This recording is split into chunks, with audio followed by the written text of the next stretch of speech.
What if Goku was in the Boys TV show universe?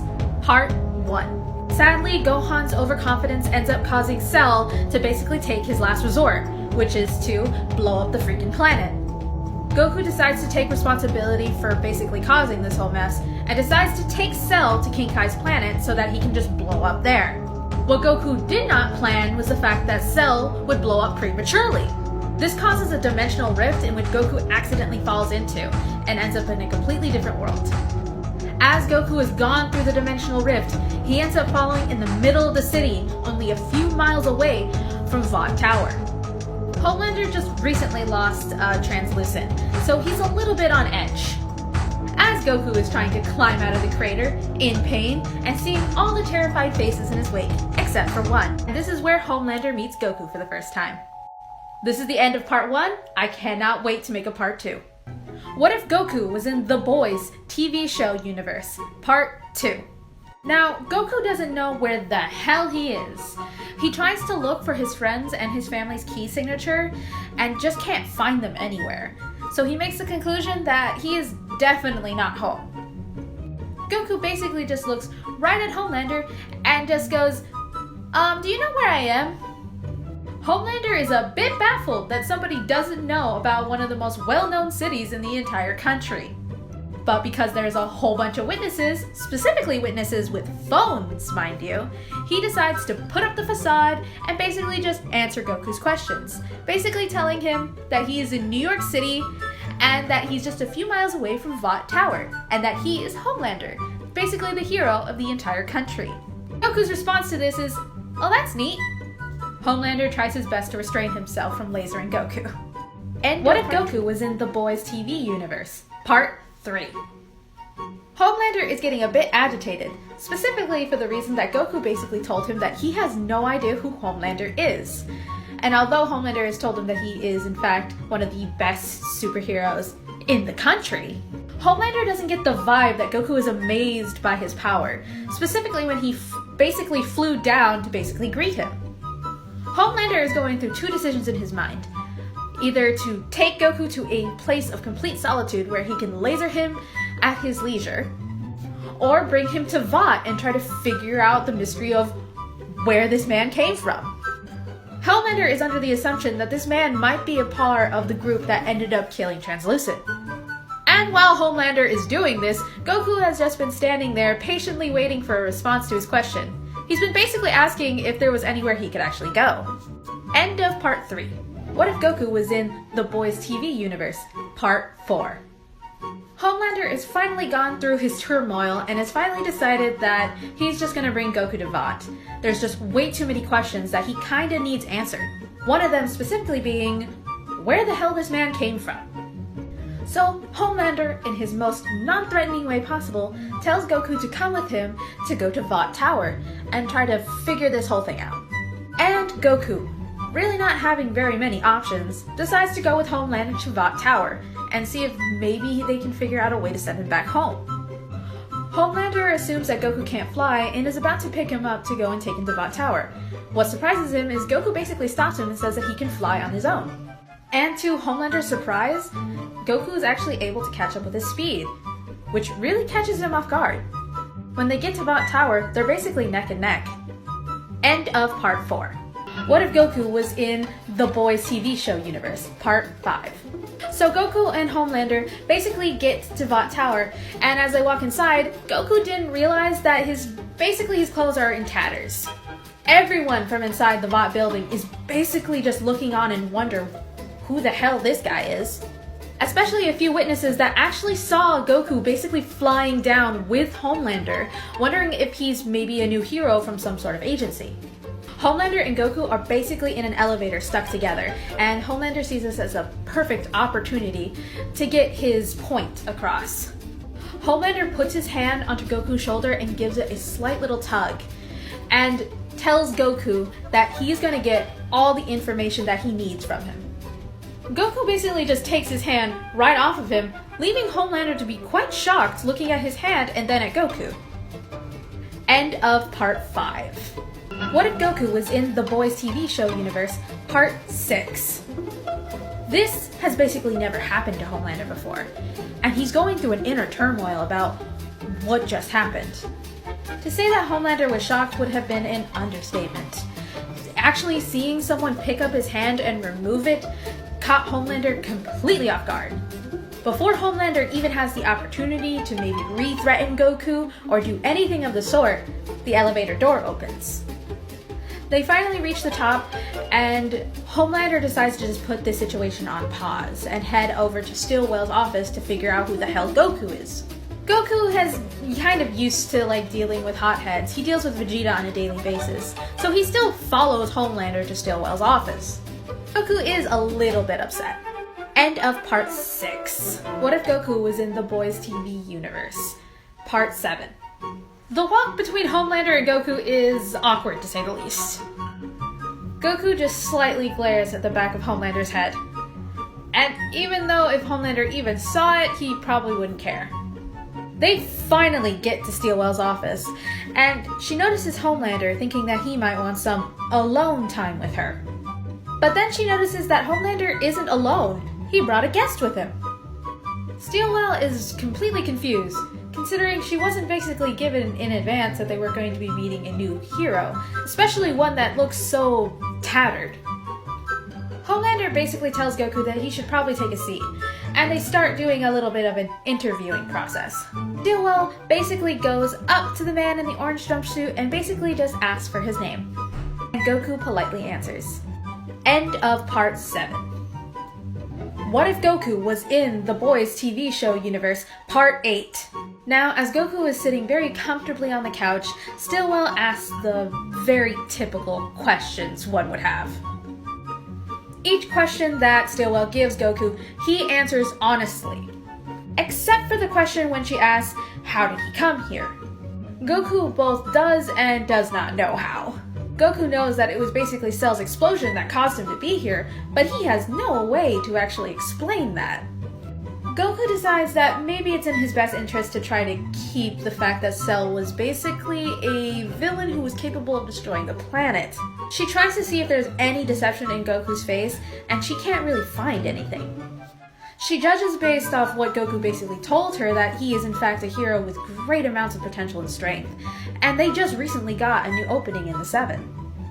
End of part 8. What if Goku was in the Boys TV show universe, part 9?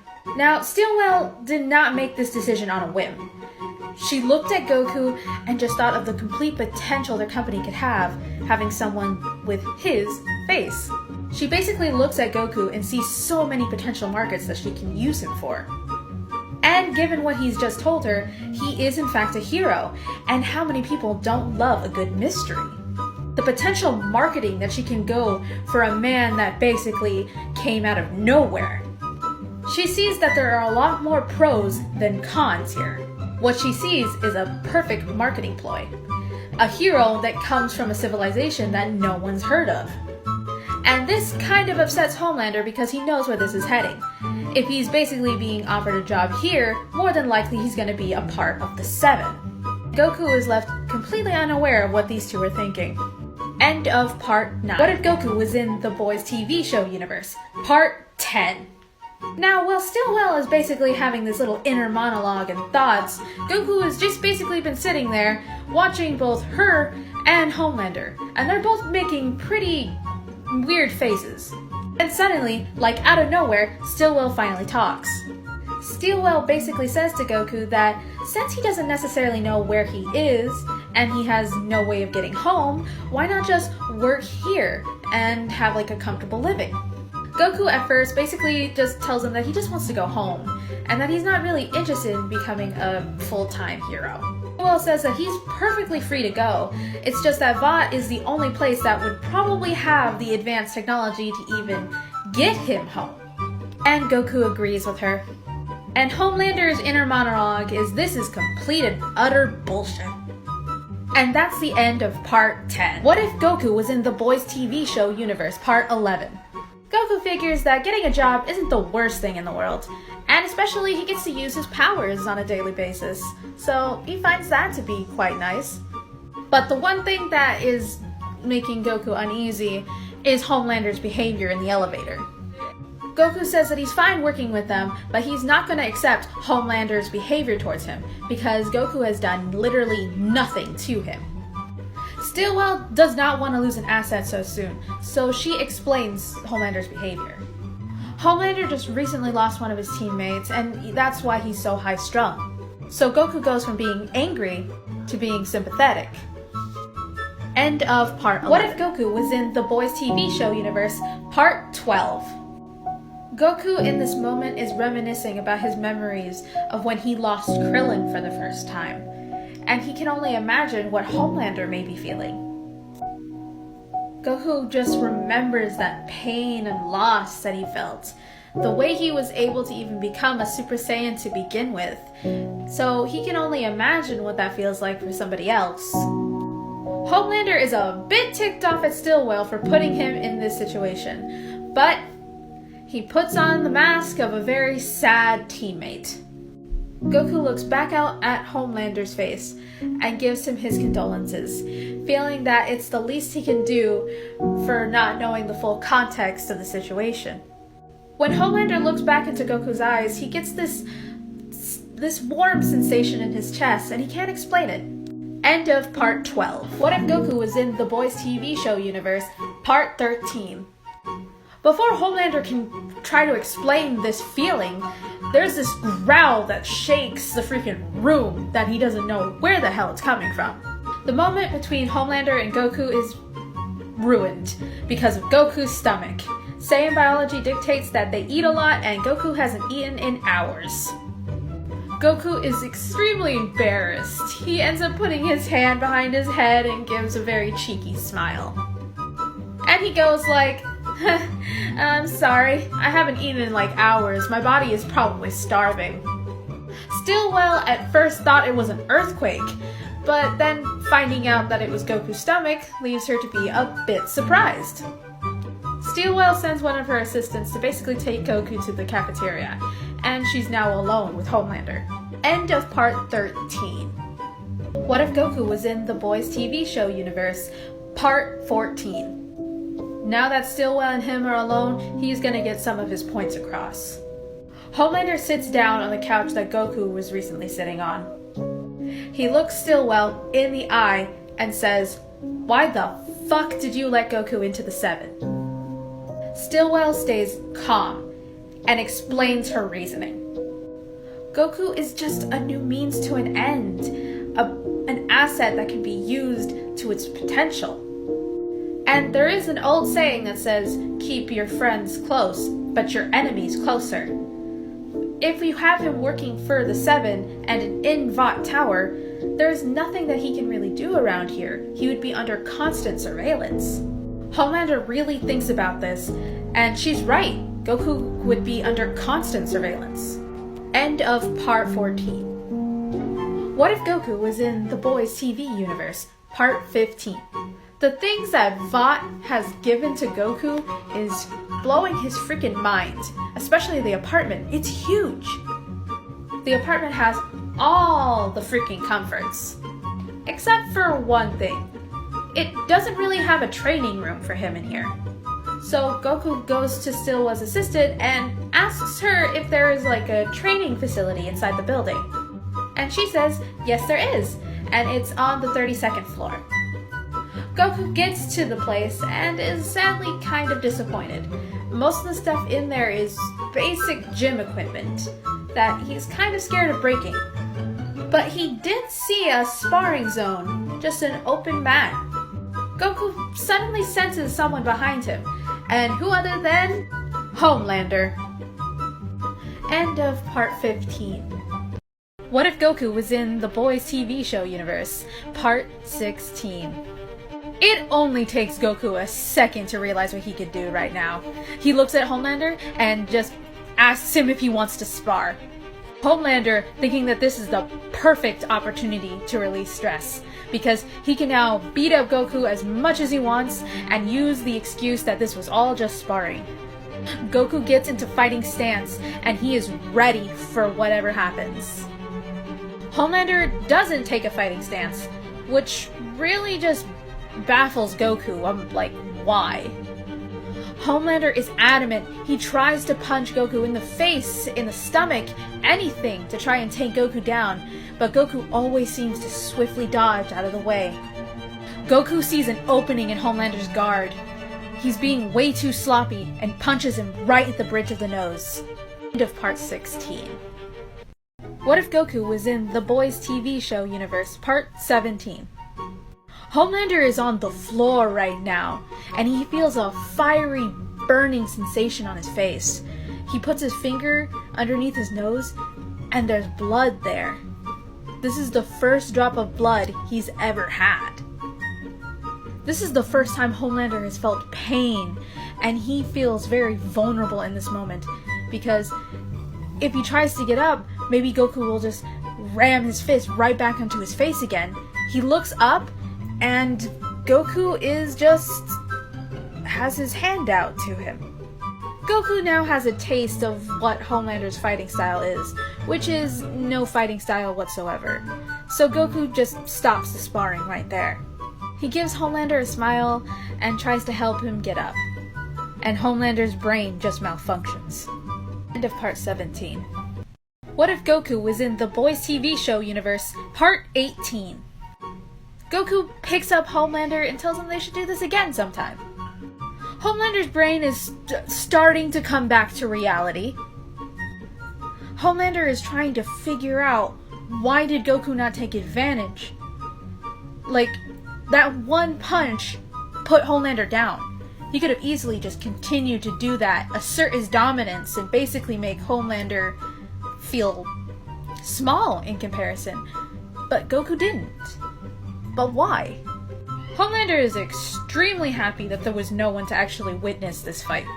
Because if there had been, the information that there was someone out there that was stronger than Homelander could have caused a lot of problems. But what Homelander didn't see was the fact that there's a camera in that gym.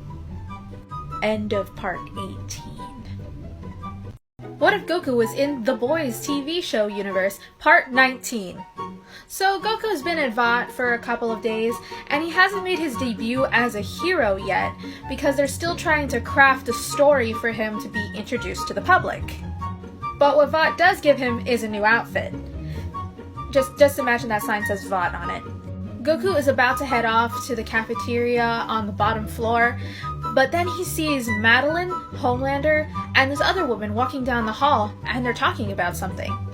Madeline just got information that there is a terrorist group that took over a plane, and she sees this as the perfect opportunity to get her soups into the military. So she's sending Homelander and Maeve to go and save that plane. As she is talking to Homelander and Queen Maeve, she sees Goku walking towards them. Goku heard her say saving people, so he thinks maybe this is his first mission. End of part 19. What if Goku was in The Boys TV show universe, part 20? Goku really wants to actually do something. He's been basically just doing basic sparring for the last couple of days, and even though he tries to look for Homelander to spar again, Homelander has been actively avoiding him. So Goku goes up to Stillwell and asks if he could join the mission, which she sadly declines. She says he already has 2 heroes that are going on the mission already, and that it would kind of be a handful if they brought in 3. Not to mention the fact that Goku hasn't been introduced to the public yet. He doesn't have a name, nor does he have a story yet. Goku tries to beg to get on this mission. He's extremely bored and really wants to go and do some good. Stillwell tells Goku that she will have a mission prepared for him. He just has to be patient. Goku is disappointed, but he accepts it. End of part 20. What if Goku was in The Boys TV show universe, part 21? Goku goes to the training facility and does push-ups, sit-ups, and mental exercises. But a thought comes to mind. As long as no one knows that he's going, maybe he can watch from the sidelines. Homelander is thoroughly relieved that Goku's not coming. From that first fight that they had in the training facility, he doesn't know how to interact with Goku at this moment. Queen Maeve has seen Goku around, but she's never really had the chance to actually talk to him. And she's kind of skeptical about what Goku is really like. But before they can even get their thoughts across, they really do need to go and save that plane. And Madeline makes it very clear that they should really get a move on.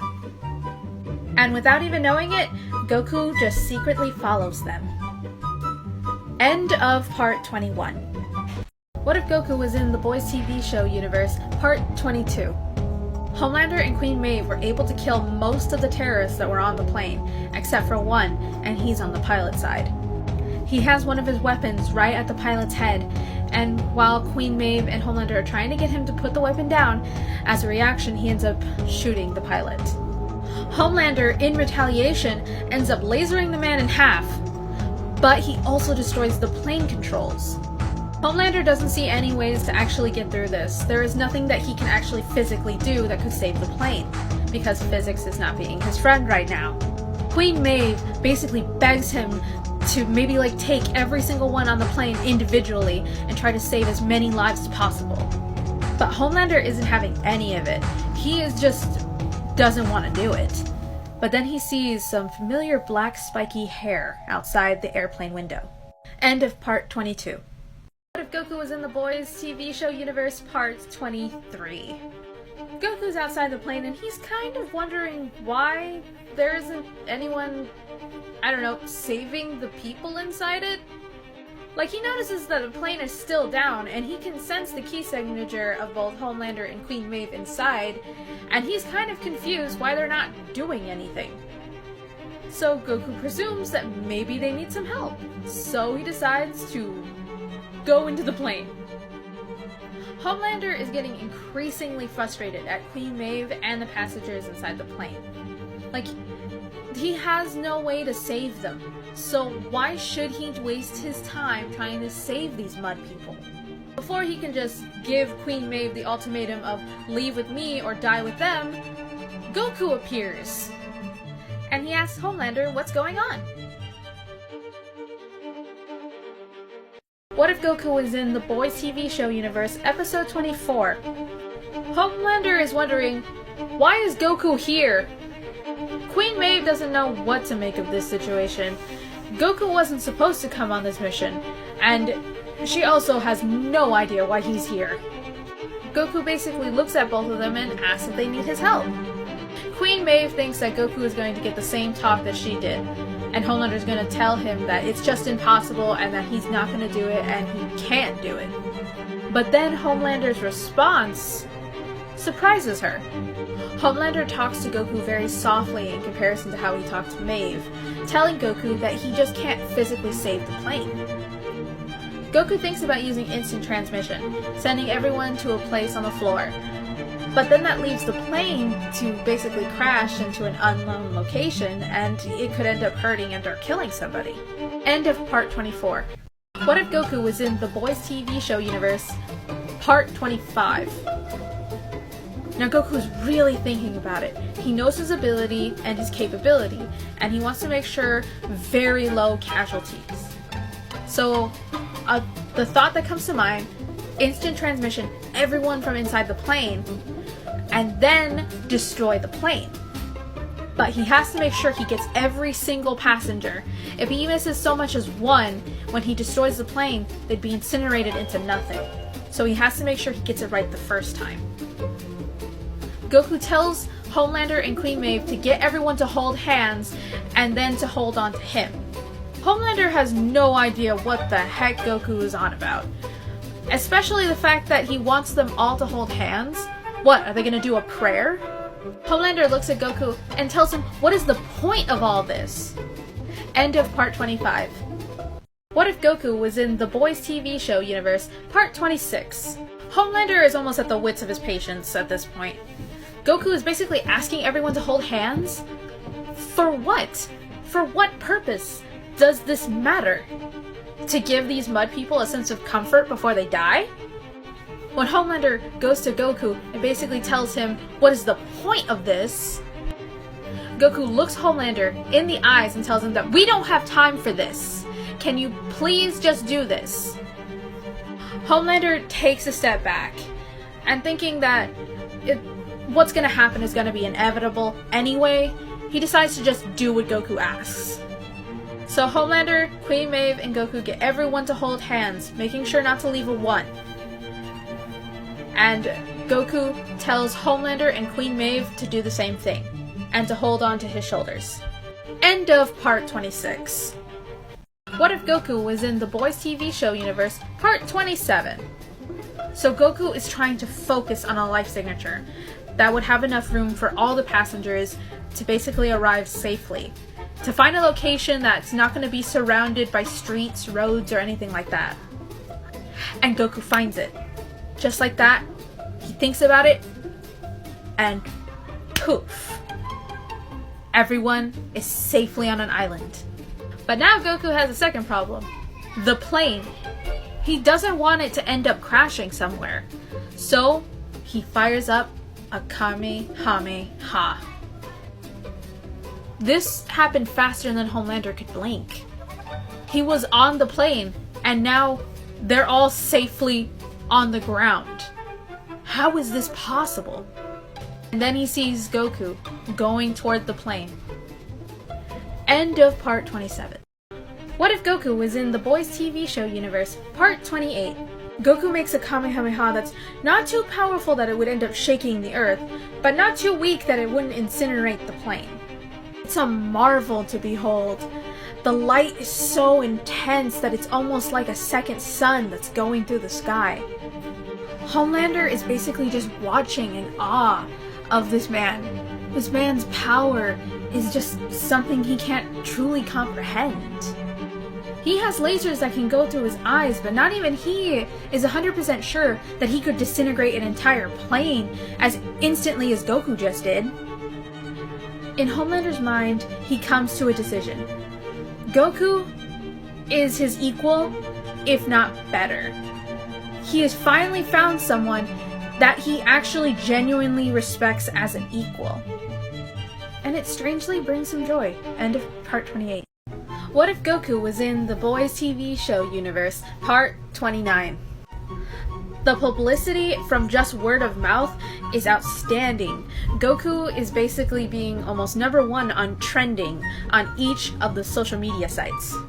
Madeline at first is very pissed off at Goku for going on a mission without any permission, but the publicity he's getting is just freaking outstanding. People are extremely interested in Goku right now. Madeline gets an idea. The perfect opportunity to introduce Goku to the public would be at the Believe Expo. It has so many people, and it might end up getting him even more popularity. Goku was called into Madeline's office to basically hear about how he's going to be introduced, but he was kind of just half listening. He goes to the elevator and meets someone for the first time. End of part 29. What if Goku was in the Boys TV show universe, part 30? Now Goku is about to head up to his room when he gets on the elevator, there's someone else inside, and this is the first time he meets her. Starlight is in the elevator with him, and she's kind of skeptical to be near him at the moment. Starlight hasn't had very many good experience with the men of the Seven, so she tries to keep her distance from him. But Goku just actively is just friendly with her, just says his name, and just wants to know what her name is. Starlight takes a few minutes to assess the situation, to make sure that Goku isn't going to pull something with her. But he doesn't. He keeps his hands to himself, quite surprisingly. Goku notices that her key signature, or her powers, revolve around, electricity, and he finds that kind of fascinating. End of part 30. What if Goku was in the Boys TV show universe, part 31? Goku can't explain why the atmosphere feels so awkward. He hasn't done anything to her, and she hasn't done anything to him, so he's wondering why things just feel so tense. And then Goku, wanting to get rid of this tension, just asks Starlight if she's okay, if maybe she feels really high-strung, because her ki kind of feels like it just keeps on flickering. Starlight, listening to Goku's tone, realizes that he's actually showing genuine concern for her, and so she gives a genuine answer. She doesn't go into explicit detail on what happened to her, but she just tells Goku that she's really uncomfortable with the men of the Seven right now due to an experience that she just had recently. Goku, in his naive mind, believes that someone may have actually beat her or hurt her, instead of explicit stuff. Goku says, "I'm sorry and I hope you're okay." End of part 31. What if Goku was in the Boys TV show universe, part 32? Starlight assumed that all the men from the Seven were going to be, well, garbage people, but it seems that Goku is the exception. And then Goku looks right back at her, and he offers her something. Goku looks at Starlight and basically offers to train her so that that person who hurt her can never hurt her again. Here's Goku, a member of the Seven, who is offering to make her stronger to beat up another member of the Seven. She says that he spends most of his time in the training facility anyway, and if he sees her there, it would be really nice to have a sparring partner. Starlight is already seeing someone, but it's nice to have confirmation that not all men here are complete garbage. So she gives off just a small little smile. End of part 32. What if Goku was in the Boys TV show universe, part 33?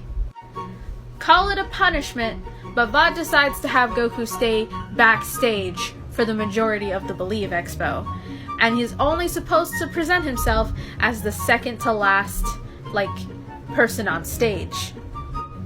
Goku is extremely bored right now, twiddling his thumbs until he sees a familiar face. He sees Starlight shaking, and the thought of what she told him yesterday comes to mind about that person who was basically hurting her. So Goku sits next to Starlight, and he tries to calm her down. Starlight tells Goku that the situation that happened to her is just haunting her, and she doesn't want to pretend that it didn't happen. And Goku gives her idea. He tells her that she should probably tell someone so that it can calm her down. End of part 33. What if Goku was in the Boys TV show universe, part 34? Finally, when Homelander is done with his speech that Goku barely knows what the heck Homelander was saying in, it's time for him to introduce himself. Goku is a bit nervous. This is the first speech that he's ever done in front of so many people. He can fight in front of thousands of people and not mind, but giving a speech is completely different. Vaught had given him a pre-made speech, but Goku didn't really like the speech nor the name that they gave him. So Goku just decides to just wing it, and decides that his hero name is just gonna be his normal name. He doesn't see a reason for having a superhero name. They were gonna give him the name Saiyaman, which he really didn't like. End of part 34. What if Goku was in the Boys TV show universe, part 35? Goku is extremely nervous. He doesn't know what to say. Goku doesn't know what to talk about. Goku technically doesn't have a religion of any sort, and he's died twice, so he knows what the afterlife is like, at least for him. Goku was told to give a speech to inspire the people, so Goku tries to do that. Hello everybody, my name is Goku, and I was told to inspire you all, so I'm gonna try to do that.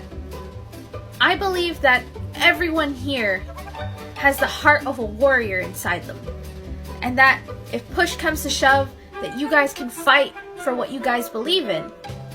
I don't necessarily know what that is, but I know that you'll fight for it. Part 35.